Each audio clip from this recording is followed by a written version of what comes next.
All right, good morning, everybody. So today we're going to talk about Azure Durable Functions, which, it's kind of funny. When you first read about durable functions, Microsoft usually says that, oh yeah, this is the way to do long-running functions and everything. And it's a little bit misleading. It's really about orchestrating workflows and such. So that's what we're going to talk about today. So real quick, who am I? So my name is Chad Green. I'm the Director of Software Development for a company called ScholarX. Basically, we make training software for medical students who are preparing for their medical exams. We do a lot of .NET work and a lot of other mix of things. There is my contact information. So real quick, what we're going to talk about today. Well, we're going to start off with a quick introduction of Azure Durable Functions. What are they and what can you use them for? Then we're going to talk about several of the main patterns you would use durable functions for. First is chaining functions together, so the whole idea of doing multiple tasks back to back. And then supporting the fan out, fan in pattern. So the whole idea of being able to fan out a whole lot of things, come back in and aggregate that together. Then waiting for human interaction. So like sending out an email and waiting for a response back coming that. And then finally, the last pattern we're going to look at is eternal orchestrations. So the whole idea of things that continues to run forever. And then we'll wrap that up real quick. So sure enough, for questions, if you haven't been to StirTrek before, they run them on Slack, which is a great way to do the questions, especially since it's in multiple rooms. I will say that this session, I do go pretty close to my time limit, so I'm going to do questions at the end, and I will continue to follow them throughout the day. All right, so real quick, functions as a service. So what are functions, right? There are four core tenets with these. The first is that it's single responsibility, right? So functions are single-purposed, reusable pieces of code that process an input and return a result. They're short-lived, so they don't stick around long. They run real quickly and free up resources. They're stateless, so they do not hold any persistent state, and they do not rely on state of another process. And they're event-driven and scalable, right? So some type of trigger sets them off, gets them started. And then, also there's a whole scalability piece. So as you ramp up the number of executions, the servers will automatically ramp up to handle that. But the question comes up, what happens if my task isn't short-lived, simple, or stateless, right? And we have that a lot. And that's where durable functions comes into play. There's a lot of places where you would see this quite often, things that are still hard to do. So, a scenario like where we need a function that takes in an input and it basically calls another function, right, with its output, right? I mean, that's hard to do. It's doable, but it's not easy to do in a good fashion. What if I have a function that takes some sort of event that paralyzes multiple functions? Again, I could do this today with regular functions, but not very well. Listening to multiple events and aggregate their outcome. What about extending monitoring of endpoint? I mean, these are things that are very doable, but not in a good method, and that's what durable functions was meant to handle. So what are durable functions? Well, first off, they're an advanced feature of Azure Functions. They provide the ability to write long-running orchestrations using a single function while still being able to maintain global state. They highly simplify some of the scenarios that we saw in the last slide by making it easy to implement a scenario such as chaining, fan out, eternal, and so on. And while you could still use your code construct, so you don't have to use some type of JSON or a graphical designer. You're actually coding this in code, which gives me the power of being able to do it all in one place. It's a whole lot easier to see it and more easy to follow along. Some of the benefits. Well, the first part, like I was just saying, the workflow is in code, right? So it's easy to understand, and you're getting a good separation of concerns. A lot of times these graphical interfaces, they break down when you need to do something customized, and allow you to add code, but now your places are all over the place. This is all together within durable functions. It's very easy to implement complex workflows.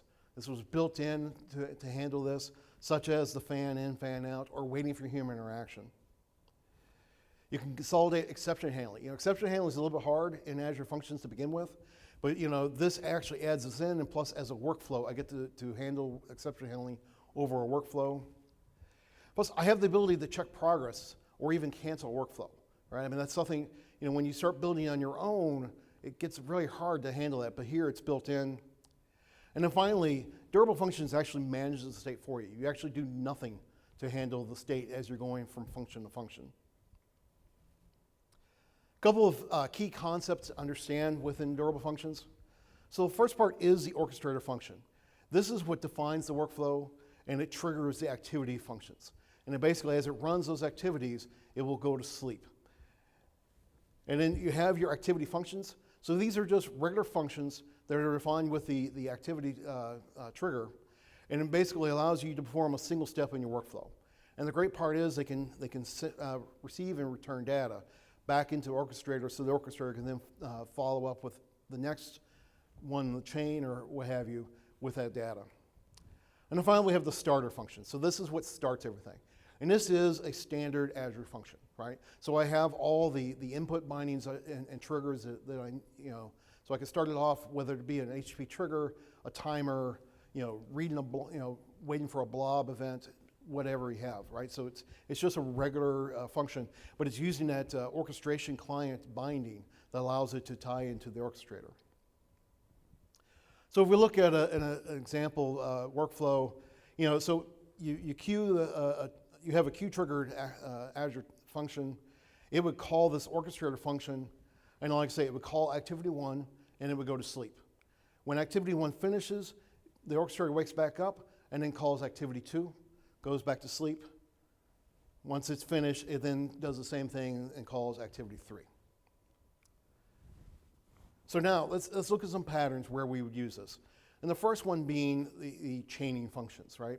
So this is where basically we have multiple functions that need to handle the work. And this can be done for multiple reasons. Maybe because some of these are long running, right? One of the issues you have with Azure Functions by default, they can only run for 5 minutes. You can actually increase it up to 10 minutes. But let's say it takes 15 minutes, but actually I'm doing 2 things. Well, you can separate that out. Or maybe you have the need to just do multiple things, right?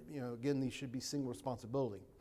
So you have this. Now again, we could do this today in Azure Functions without durable functions, and I've done this, right?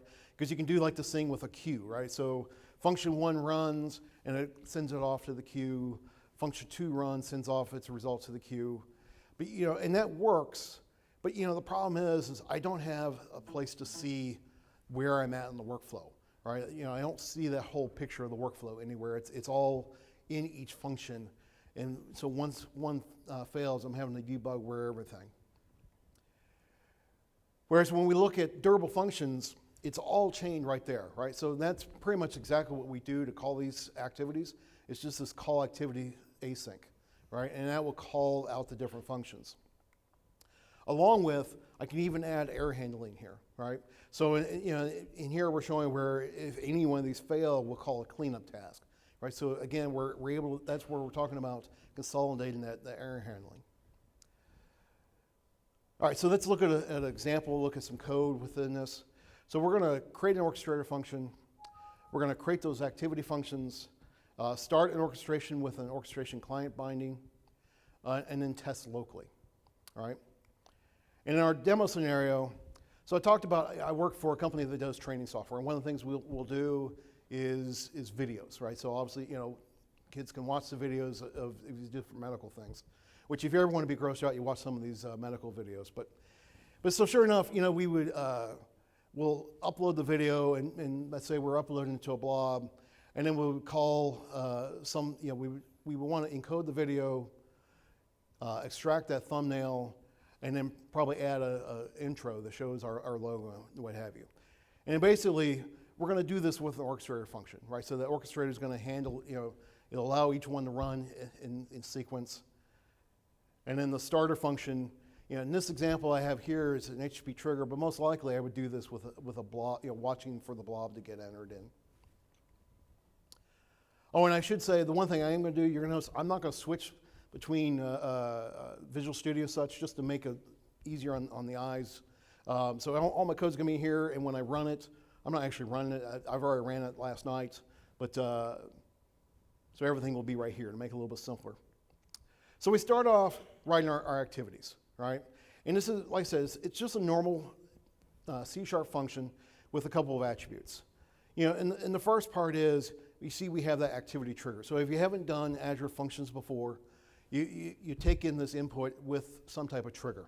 And in here we're using the activity trigger, which also allows me to pass in information, right?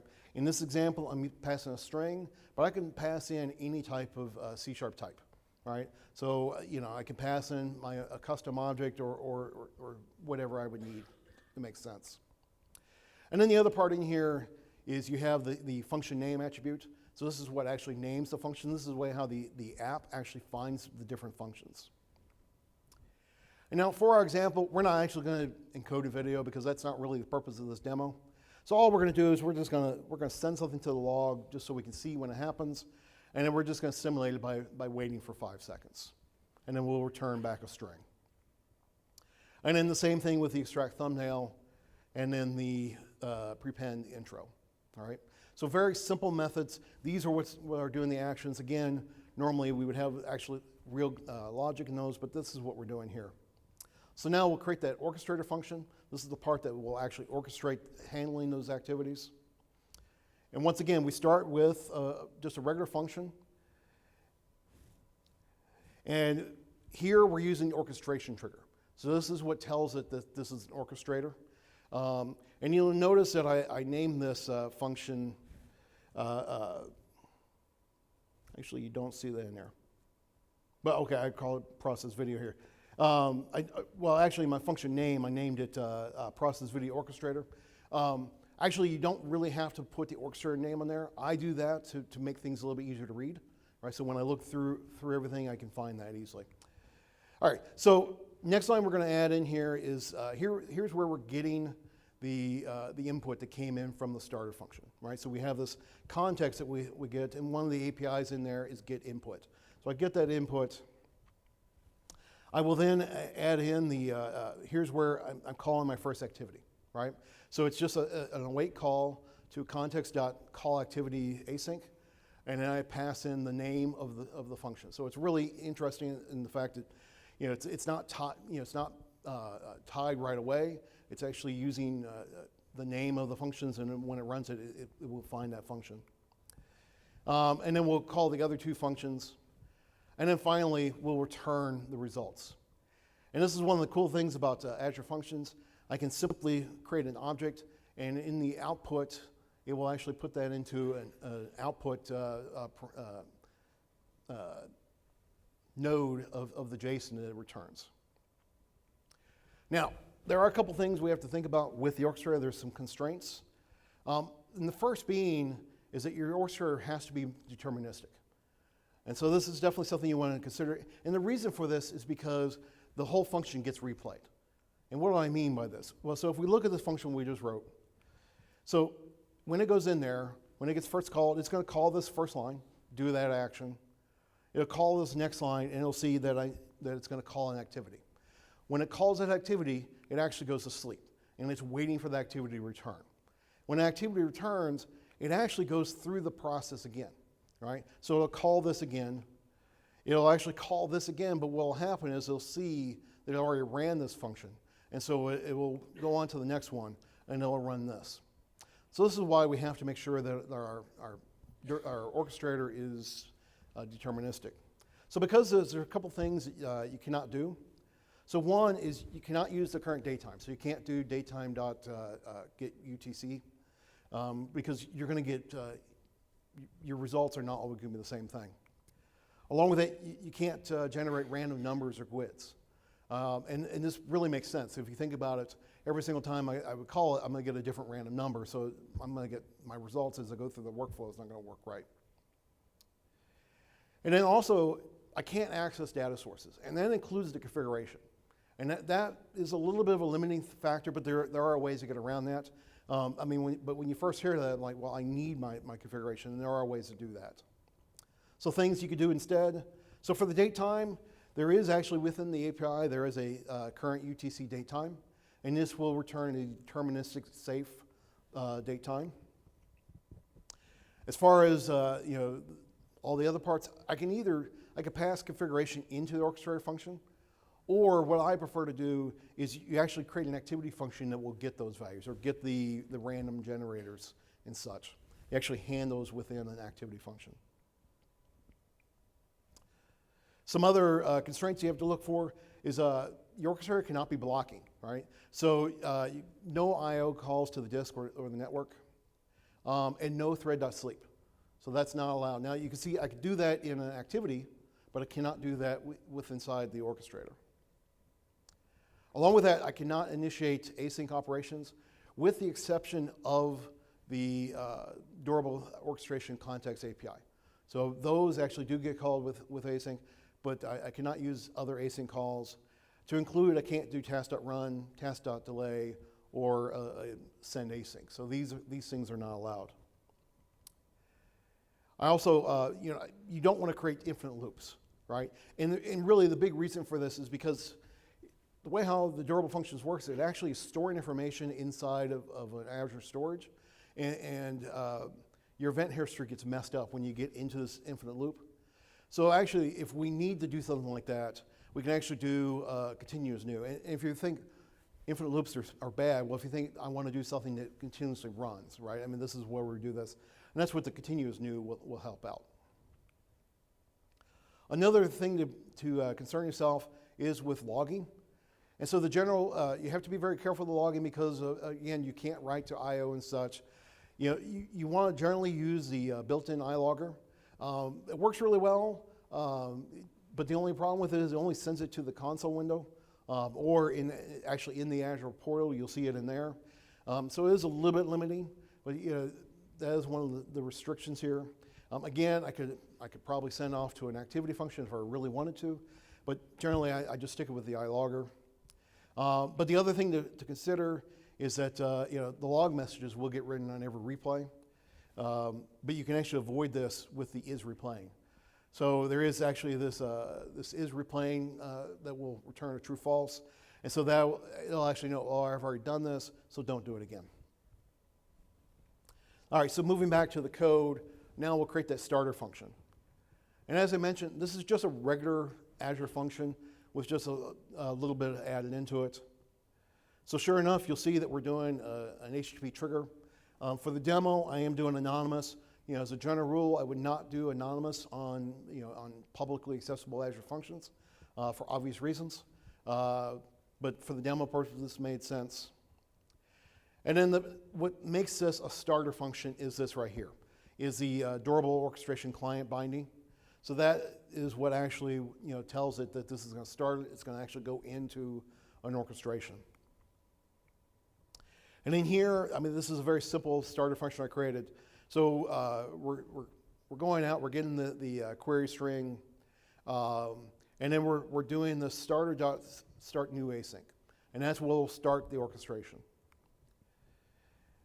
And then I should have mentioned, getting that orchestration ID is actually important. Oops. Not so much for this line. Here we're just logging it. I am using that in here, but it's actually this line where it really matters. So here's where we're creating our return object, and we're calling this create check status response. And so basically this will return us a bunch of JSON that will include like a URI to check the status of the workflow, or even to terminate it and so forth. So now that we wrote all that, we actually would start out the Azure function. When you do this locally, it will actually start up a console window. After a bunch of scrolling, you'll actually see the function listed in there. This actually makes it very easy to figure out where, what you need to call locally to call this. So I generally use Postman to do everything. So I'll go in, I'll put in that. I'll add in my query string of the name of video I want to encode. And then if you haven't used Postman, we just click the send button in here. And then basically I'll get this set of response back. And here's what that status stuff. And the important one is this right here. So this is actually my status page, which sure enough, if I call that, I get this back. And you'll see that we started it and it's running now. And after a moment, once it's completed, then we actually see the completed and we get our response object. So that, in a sense, is really quickly an Azure function or a durable function done quickly. So next pattern we will look at is the fan out, fan in pattern. And to me, this is one of the greatest benefits of durable functions, right? So the whole idea of where we need to do a whole lot of things and bring those results back in. So if we look at the pattern we were just doing, we had this where we were encoding the thumbnail, or we extract the thumbnail. I reordered this a little bit. But you extract the thumbnail, encode the video, and prepend the intro. Well, what if, when we do streaming media, one of the things we have to deal with is multiple bit rates, right?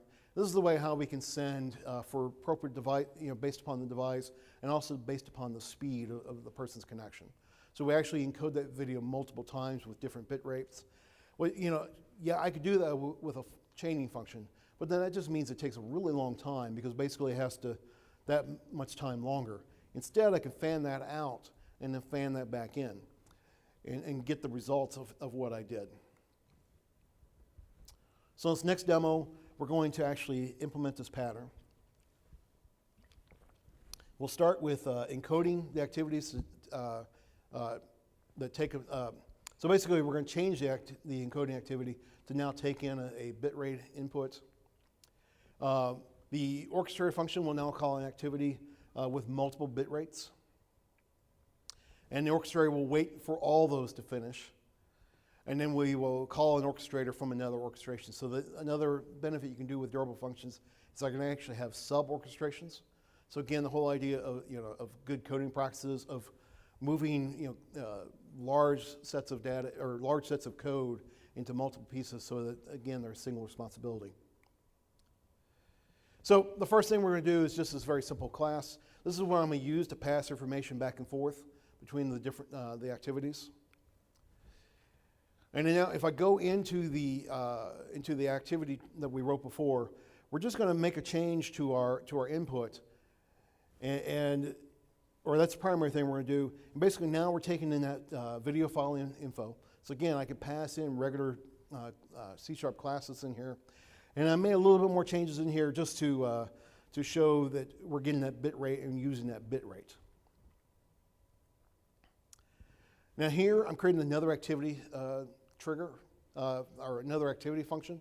This one is just going to go out to the configuration, the app config, and basically within the app config, I created a encoding bit rates value, and it's just a comma delimited string with those bit rates. So we're getting that, we're splitting it into an array, and returning that back.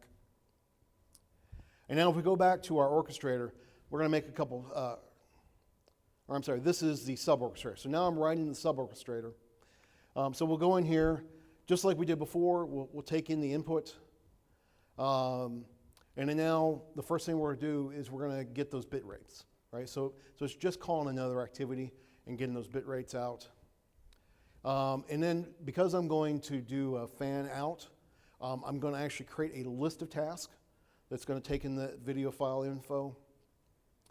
And then for each bit rate, I'm going to add these to that list.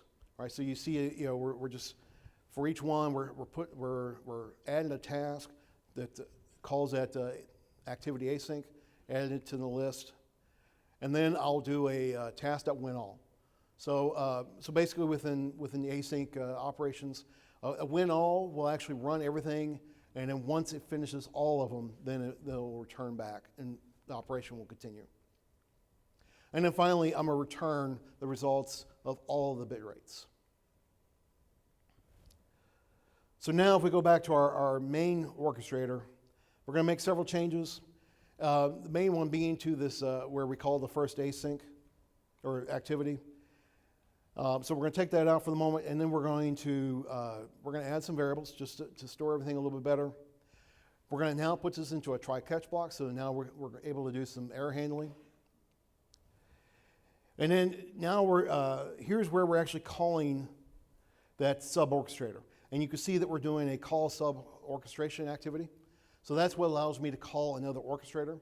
The other great part about this is because that sub-orchestrator is just another orchestrator, I actually could write a starter function that goes in that too. So if I needed a way to sideload into there, I have that ability. So I'm going to get those results back. Change my, from these vars, I'm going to change them to those variables I created. And then, the other thing I'm adding is into my try catch block. In my catch block, here's where you see, I'm checking to see whether or not I've already logged this. And then I'm going to call a cleanup activity, right? I mean, this was normally what we want to do, because obviously in here, encoding these videos, we create a lot of the files. We want to go ahead and delete those. And then I'm going to return an error object so that, the administrator, that type of thing, can look at those error messages and figure out what happened.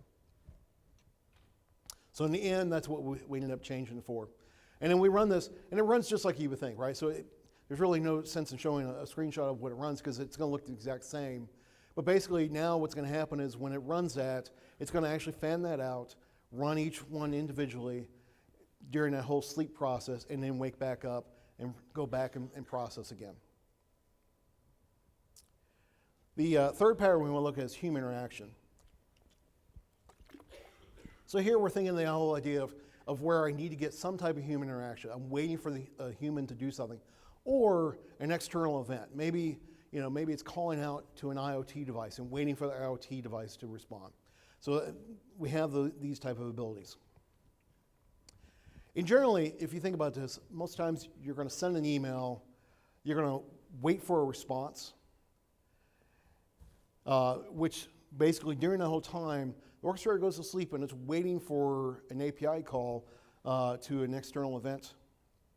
And once it gets that response back, it'll actually process the response. Or we also have the ability to time out. So if they don't respond in a certain period of time, we can actually time that function out so the function is not just waiting forever. So in our scenario, we're gonna process the uploaded video just like we were showing before, but then we're gonna send an email to an approver. So the whole idea of we've encoded that video, now we want someone in the approval chain to actually go out and approve it. So we'll send that email out, and we'll wait for a response from that approver, and then we're gonna publish that video. Or either if it times out or they say reject. For this, we're just gonna simply reject it. The other neat things you can do with the timeouts, you could actually maybe even resend an email or do another type of process, maybe escalate it up.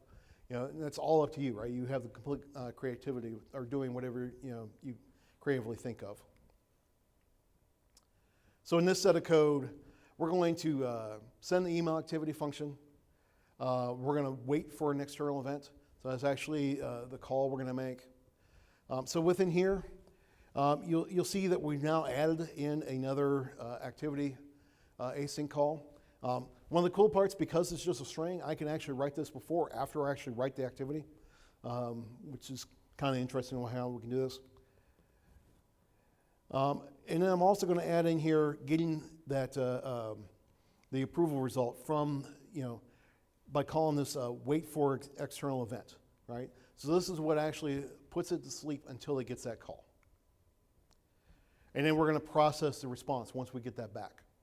And basically, you're either going to, in here, we called it approval request, so we're going to get that back. And either if it was approved, then we'll call the what do they call it? Publish video, or we'll just call the reject video. And then for completeness, we added in the approval result into the output object. So in here's where I added in yet another activity function. At the moment, it's not doing anything other than just delaying for a second. Actually, in a moment, I will show that. I'll actually show you how you send an email. But so here, and then we want to make a change here to the published video, and then I forgot what I'm doing here.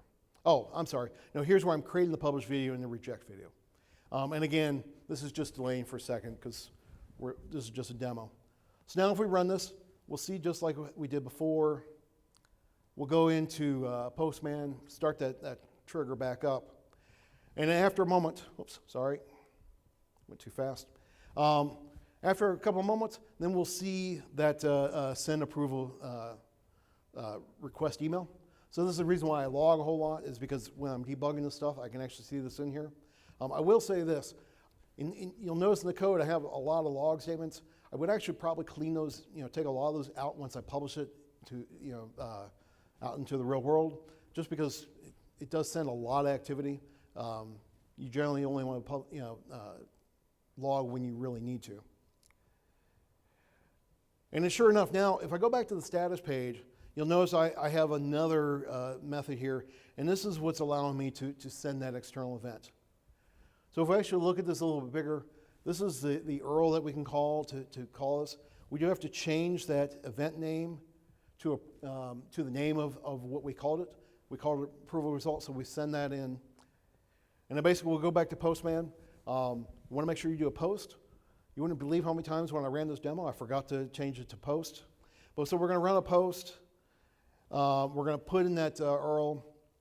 Or there's where we're putting the URL. And then we're going to send a JSON body, right? And in the body, that's where you send whatever is expected, right? And this is up to your external event that you need. You actually can send in a full JSON statement if that's what you need. But here we just needed the string of approve. I'll click that send button, and then all you get back is a 202, right? Or hopefully that's what we get back is a 202. So basically that tells me that the event was accepted. And if we go back into the console window, we'll actually see where it received that and it started encoding the video. And sure enough, if I go back to my status response, I can see that it's completed now, and that we have an approval result. Now, so that was great, but one of the issues there is you notice in the URL that we sent in, there's actually a secret key, right? And that key is actually not unique just to that one call. It's actually for the whole orchestration. And we probably don't want to continue, send that out to everyone. Along with, we probably want something a little bit cleaner, right? We don't necessarily want some type of administrator or approver going into Postman. We're probably not going to have that happen very much. So we can actually send events in here. There is actually a raise event API that we can use. Because, again, we don't want to include that secret key. And then basically, we can actually trigger this through a normal Azure function, right? So an example, like we could send an email that includes links, and then those links are firing off a HTTP trigger. Or maybe if I wanted into a website, right, and I can call a queue trigger, right, so that it's a quick response. The website can then go on to the next activity. Along with that, I mean, these could be from external systems, right? I mean, maybe we have systems that are monitoring things, and so they could do a webhook, and that can be done, to send on the event to the workflow. And again, this is all done with this durable orchestration client.raise event async. So this is what allows me to send in an event to the orchestration. So now in this demo that we're going to show now, we're going to create those approval and rejection links, and we're going to create an HTTP trigger function that those links will link to, and then we're going to send the event to orchestration. So here I go back to my send mail that didn't actually do anything a moment ago, and now it's actually going to do something, right? So we're going to add a bunch of code. Actually, this code is pretty simple. So the big thing in here, so one of the great things about Azure Functions is it has all types of output bindings, right? And one of those is actually SendGrid. SendGrid is actually a transactional email system. So sure enough, if you need to send transactional emails, definitely look at SendGrid. It's a pretty great product. And one of the cool parts is within Azure, you actually get, I think it's 10,000 transaction emails a month for free, which really handles most people's needs. So that's a pretty good deal. And all we have to do within this is we just have to add in this parameter, or this parameter into the function call. And in here you'll see that I'm specifying the API key, and that's one of the great things about this. It actually adds in some security right away, because all I tell it is the key to go get it to, and then it goes into the app settings to get that. And this is great because I don't have to have the developers have it on their local machines.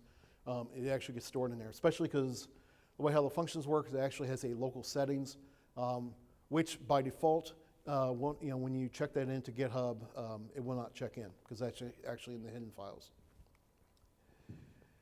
So we're going to go in here in this function. So now we're going to create a one-time code, right? This will allow me to send a unique code just for this method. and I'm just doing a GUID for that. We're going to log it just so we see it in the console. And then now we're going to go get the host so that we know where we're calling it. We're just putting this into an app setting. This is also how you get values out of the app settings. So Azure Functions is a little bit different. You don't do the configuration settings like you normally do. It actually considers it an environment variable. It's the way how the framework actually works. And then I'm gonna create that function link, and then I'm gonna create my links for the approval and for the rejection, which just adds in that query string value. Create the body of my email.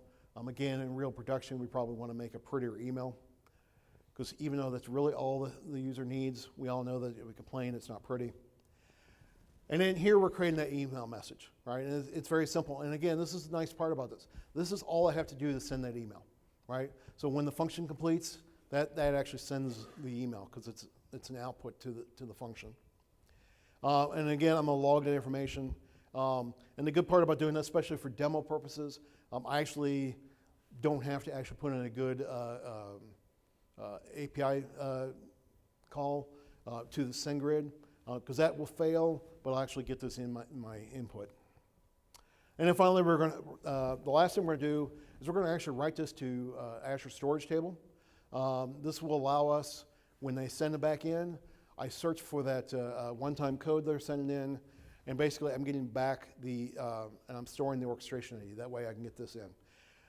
This is what, the table storage is one of the weirdest parts about the triggers or the output bindings, because it's not where all the other output bindings are. It's actually up in this attribute for the whole method. I don't know why it's like that, but this is the one thing that's a little bit different. But basically I'm putting that out. And if you haven't used Azure storage tables, the partition key and row key are actually required attributes, and then I can add my columns after that. So in here, I'm going to go back to my process video orchestrator, and there's only a couple changes we need to make, and it's right here within the send mail. Basically, we're going to send that now with the, here's where we're going to send it in with this approval info that we've created, and passing in the orchestration ID and the video location. So basically, what do I want them to approve? And then now I'm going to create a new Azure function. This one's, I just call it submit video approval. In here, this is a HTTP trigger. And here I did anonymous on purpose, right? Because it's only going to work if they send an appropriate one-time code. So while I'm not doing the normal Azure function ways of with the function or the app keys, they're passing this key, so this makes sense in doing it that way. Just like any other, this still is another starter, so we're going to use that orchestration, our durable orchestration client binding. And then here's how I get the table values out of the Azure storage table. This goes back to a normal input binding.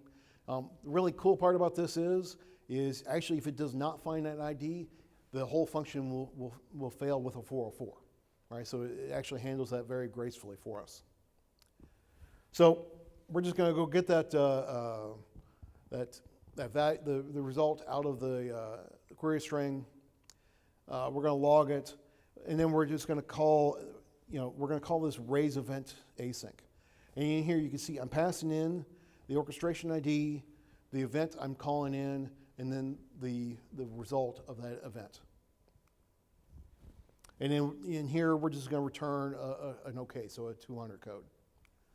So now when we run our Azure Function app, we'll now see that we have we still have our process video started like we had before, but now we also have the submit video approval. And again, this also really shows how Azure Function, the app, is actually smart enough to just show you the publicly accessible ones. So we're going to fire off the whole thing again, the process video orchestrator. We're going to wait to see that it sent the approval request email. And then sure enough, here's what that email looked like. It's a really pretty, great email. I'm going to click that approve button. That's going to fire off that HTTP trigger. And then here you'll notice that we get the sending approval result, log info. and then it's going to continue on the orchestration, right? And it's going to run that process video, and actually upload that video. And sure enough, if I check back to my starter page, I now see that's complete, and that I actually have my approved result. Now, I talked about how we can time out events, and this is actually pretty important. So sure enough, there is the whole do-it-yourself approach, right? I pretty much send an event out to see if it finished and clean up on your own. Yeah, you could do that, but honestly, when it arrives, check to see the activity. But Durable Functions actually makes this very easy, right? It uses cancellation tokens to do this. So so basically what we need to do is we need to create a timer, and then call both a cancellation token and the actual orchestration we want to call, and see what happens first. So in here, we have this wait for external event. We're going to make some changes there. So basically, we're going to create a cancellation token within a using statement. And the first thing we're going to create in there is we're going to determine the timeout. And here's where you see I'm using that current UTC date time. All right. I'm only doing 30 seconds for demo purposes. Normally we would do that a whole lot longer. And then I'm going to create a task. And you notice I'm putting this in a var for the moment. I'm not running it yet. But this is going to create that timer, right? And so basically, once that timer completes, it would do the cancellation token. We'll create another task that will do that wait for external event. So here's where we move that and put it into a variable. And then finally, I'm going to do here's where I'm actually doing everything. I'm going to create that variable. I'm going to do a task.whenAny, right? So here is where a task whenAny, basically it will come out of the await status once the first action or the first task that I sent into it responds back. So when it comes back, that'll be in the winner, and we're looking to see whether or not the winner was the approval task, and if so, then we'll do what we need to do, right? So we'll call that approval result, and then we'll cancel the cancellation token. Otherwise, we'll change the approval result to timed out, and then we're just going to log that it timed out. And by doing and this simply will actually cancel the other task waiting for the external event. So in here, we run it again. We start our thing, and we'll see in here that, here's where we see that the email got sent. And then we'll notice after a moment that the approval request timed out, right? So that it's that simple.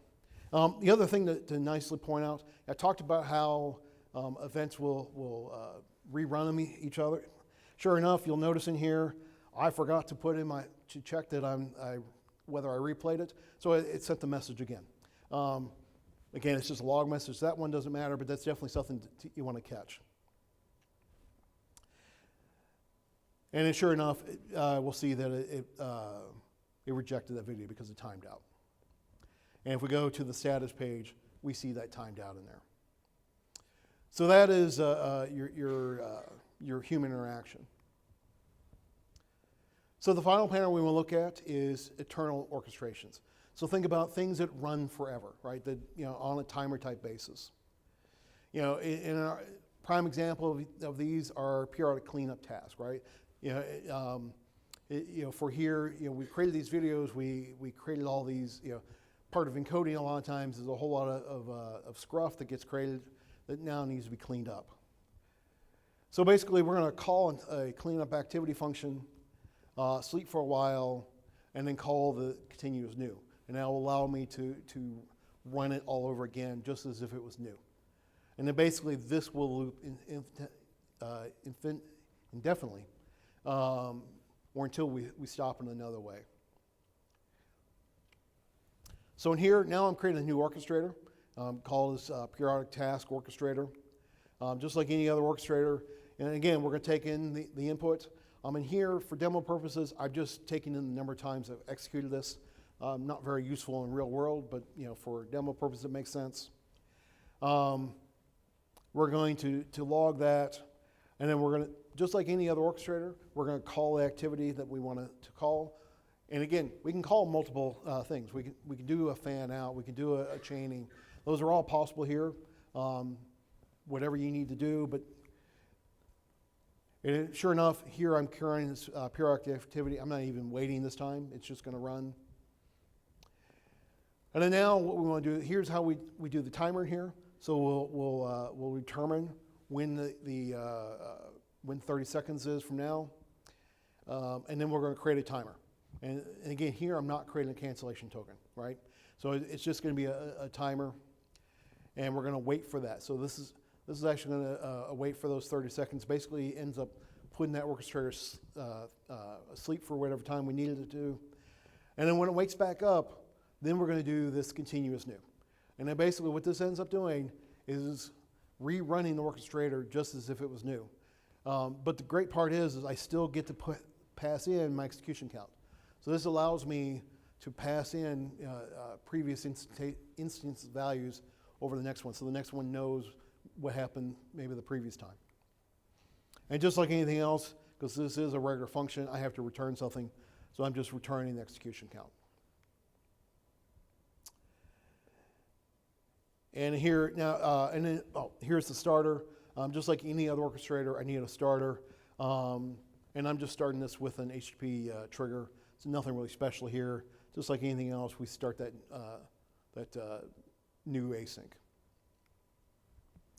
So now we've started the app again, and now this time you'll see that we have the periodic task starter, and we'll call that. And just like anything else, we'll get that status response. And sure enough, within the console window, we'll see that those are being called, right? So very simple, right? I mean, this is the way how this handles. If we look at the status page, we'll see running, right? Oops, sorry, I clicked too far. We'll see that it's running, and it'll keep on running. So you know, if you remember a regular orchestration, it said it was started, and here it has started and completed. Here we'll see running. Now, obviously, at some point you're going to probably want to exit out of these. Now, this is where it gets a little bit weird, right? Because the thing about these eternal orchestrations is they never ever actually stop, even when the function app stops, right? So obviously, it won't run during that time, but when the function app starts back up, it's going to continue back on, because again, that was in the Azure storage. So unless you wiped out the Azure storage, which you're going to cause other problems anyways. So that's actually restarting the function app will actually restart the orchestrations. But there are ways to stop these. I mean, one is don't call the continuous new again. You know, maybe you'll have some branching logic that will decide, well, for some reason I don't want to continue this as new, and that will cancel that out. One of the obvious things is an unhandled exception will stop it. And again, that makes sense. I mean, obviously, if we didn't handle an exception, we probably don't want to cause further damage with it continuing to run. But the key one is that there is a termination API, right? So we actually do have a way to programmatically cancel these out. So in this demo, we're going to terminate this orchestration.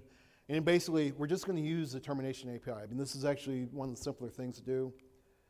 So when that orchestration starts, we actually have this terminate API call, which looks like this. And then we do have to change in the reason. Actually, I guess you could just keep in the text just like it is. But we'll pass in abandon. You can actually pass in whatever you want, any type of string that you want in there, because it's really meant for your purposes. So we'll take that URL. Again, we're going to do a post. We're going to pass in that URL, and then after it gets called in, we'll see that it gets terminated. And sure enough, here's where it told me why, right? And this is why you can put in whatever string you need to do. It actually allows you to, for you to actually be able to check this up later on. Now, one of the questions I hear a lot is, why not just use a timer function? I mean, that's already in there. Well, there are a couple of benefits of the eternal orchestrations. Number one is I get to pass data from previous invocations to the next. So you saw at the end when I did the continuous new, I actually passed in the number of executions that happened before, right? I mean, again, in the real world, that doesn't really matter, but I can actually pass in the results so it actually knows the history of things. Again, I can exit from the orchestration if required, right? I can actually put programmatic logic to figure out, well, I need to exit out. And this is something you can't do within a timer. The timer actually, on a regular timer function, it just runs, and there's no way to cancel it within the code. Yes, I can actually stop the function, but there's not a programmatic way of doing it. I can vary the intervals in between invocations. So think about like an internal function that's watching IoT devices, right? And it's watching for temperature, and it gets into a warning state. Well, I probably want, if it goes into a warning state, so the temperature is raised 5 degrees, say, I probably want to now run that more frequently, right? I want to actually do some checks more often. I can actually change it up, and then as it gets back into the green status, I can move it back down, right? So these are some things you can do within here that you can't do within a regular timer function. And then finally, I can actually have multiple concurrent instances of the workflow, right? So if there's a reason why I need to run, or if that workflow takes longer than, so I had a 30-second workflow or timeout, what if it takes longer to do that? Well, I can actually run these all through that. So real quickly, to wrap up, we talked about function as a service, how they're single responsibility, short-lived, stateless, event-driven, and scalable, and how durable functions actually allows me to go a little bit past that and write workflows that I define in code and allow me to call these other functions both synchronously and asynchronously as needed. I could take the output from the activity functions and put them into local variables. The fact that the progress is automatically checkpointed when the function awaits. And finally, some of the patterns we looked at, so chaining, so the whole idea of chaining different functions together. Fan out, fan in, one of my favorite things to use with internal functions, the idea of being able to fan it out and then fan it back in to get aggregate results. In the demo we showed, it didn't really do aggregate results, but like one of the things I'm actually working on right now for work is I'm actually doing some complicated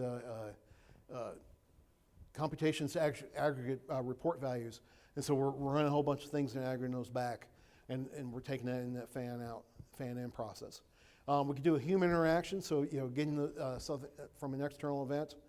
And then the last pattern we looked at was the eternal. So the whole idea of ever long-lasting methods that run forever. So that now, let's take a look.